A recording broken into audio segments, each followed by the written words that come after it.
How you guys doing today? Rodney Korn, PTA Global, glad to be here. I'm in my confines, I'm in my digs.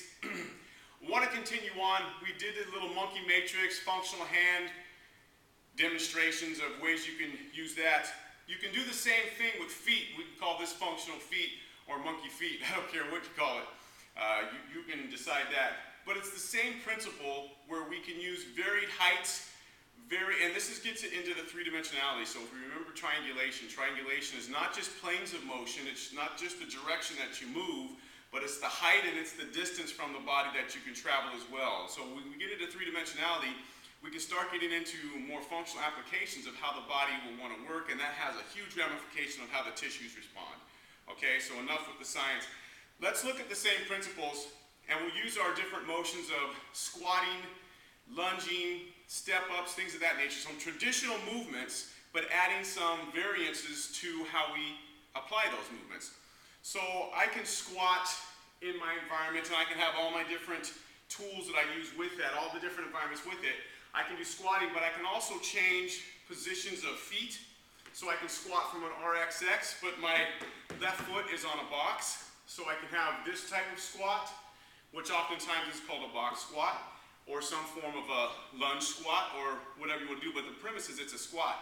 So I can have sagittal plane variations, I can have frontal plane variations, so I can use the box. Okay, frontal plane variations. I can have transverse plane where I'm turning, transverse plane variations, all that fun stuff. But I can also use different heights for the same motions. And that's what we want to get at. Once I have the action down, my squat, once I have my environment set up, then I can actually play with those, and it all goes back to the level of your client, what their preference is, how freaky do they want to get. That's a huge one to take in consideration. And what are they going to be capable of doing, and what am I comfortable with, and what pattern do I have in my head? You can go any pattern you want to. It's endless. So you got to create it. You got to understand three-dimensional motion, understand your planes of motion, understand the different foot positions that you can have, which is the importance of understanding the Gray Institute's functional nomenclature. Once we understand these things, we can apply them. So let me bring in this fourth component and create a box.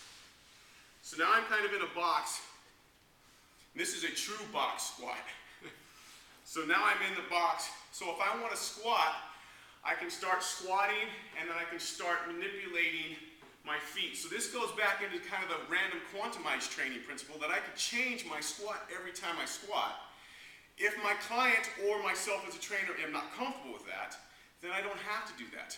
I can squat for a few repetitions, then I can change the squat for a few repetitions, and so I can make it much more methodical.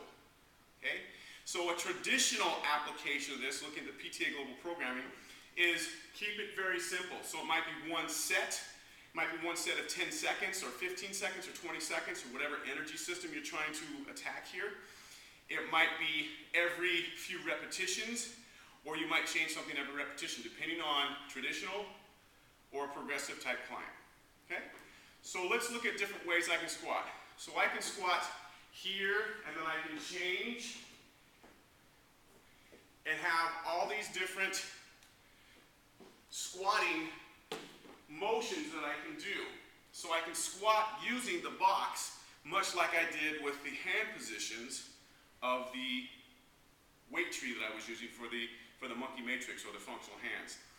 Okay? So it's really simple. I can start off in a certain position.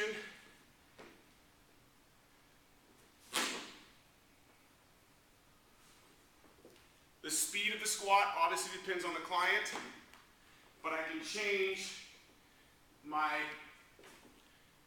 squatting however I want to. Do I want to squat real subtle, a little less subtle, more frontal, open up in transverse, a little more? Do I want to go sagittal, a little more? Take that and make it what you want. Okay? That's the squat variation.